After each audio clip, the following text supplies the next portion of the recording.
Salut, c'est Enzo et bienvenue dans cette nouvelle vidéo. Alors aujourd'hui, on va voir ensemble 4 pièges à éviter quand tu démarres le tennis de table. Alors, erreur numéro 1, c'est d'avoir la tête de raquette complètement vers le haut. Donc, quand tu as la tête de raquette complètement vers le haut, donc ça fait ça veut dire qu'en coup droit, tu pousses comme ça et en fin de compte, en revers, c'est pareil. Donc, en faisant ça, tu ne vas pas pouvoir mettre d'effet. Tu vas simplement pouvoir pousser la balle comme ça. Nous, ce qu'on cherche en tennis de table, c'est d'avoir la tête de raquette un petit peu qui se dirige vers la bas, donc la tête de raquette droite, pour pouvoir effectuer une action de tospiner, donc une action frottée qui va permettre à la balle d'aller vers l'avant, donc de tourner dans ce sens-là, comme ça. Donc, ça veut dire qu'on passe d'une action comme ça à une action de frotter. Une action de pousser à une action de frotter. Donc voilà, c'est vraiment le premier piège à éviter si tu veux espérer progresser. Alors on passe maintenant au piège numéro 2 qui est d'avoir le bras très dur et très contracté.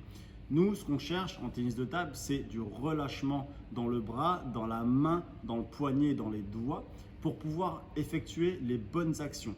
Donc, tu vois, pour mettre de l'effet, tu es obligé d'être relâché et de contracter un tout petit peu ton avant-bras lors de l'impact balle-raquette. Donc, tu vois, si tu es contracté au début de ton geste, déjà, tu auras tendance à avoir la tête de raquette vers le haut et en plus de ça, tu n'auras pas d'impact. Tu vois, là, tu n'as pas d'impact. Tu ne pourras pas effectuer ce fameux relâché serré.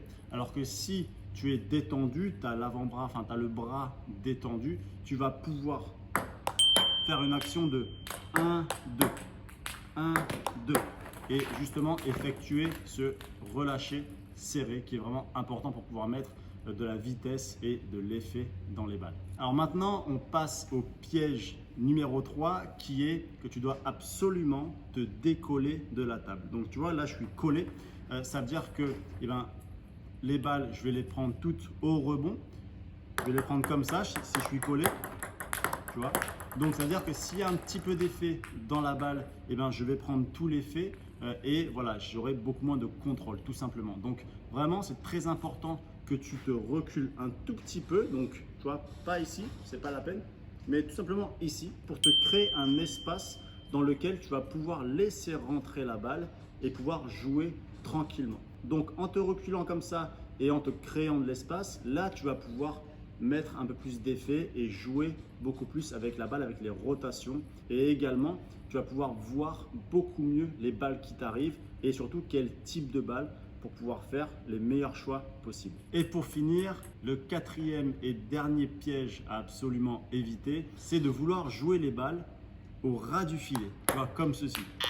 Et en fin de compte, c'est vrai que quand on démarre, on va absolument mettre des balles les plus basses possibles, mais en fin de compte, tu n'as pas besoin. Parce que plus tu mets les balles basses, plus tu te rapproches tout simplement de mettre la balle au filet. Donc nous, ce qu'on va chercher, donc bien évidemment, c'est en complément des 3 points que je t'ai cités auparavant, mais il faut absolument que tu mettes de la courbe dans la balle. Donc comme ça.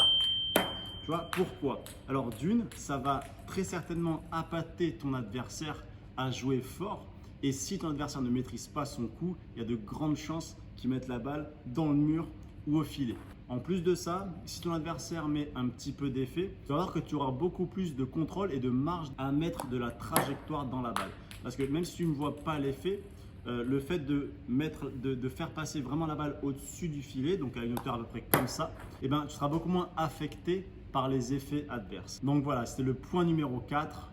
N'aie pas peur de mettre de la hauteur dans la balle parce que c'est vraiment une balle qui est difficile à jouer pour ton adversaire. Donc voilà, cette vidéo est maintenant terminée. Je te dis un grand merci d'avoir visionné cette vidéo jusqu'au bout et je te dis à très vite dans des prochaines. Ciao!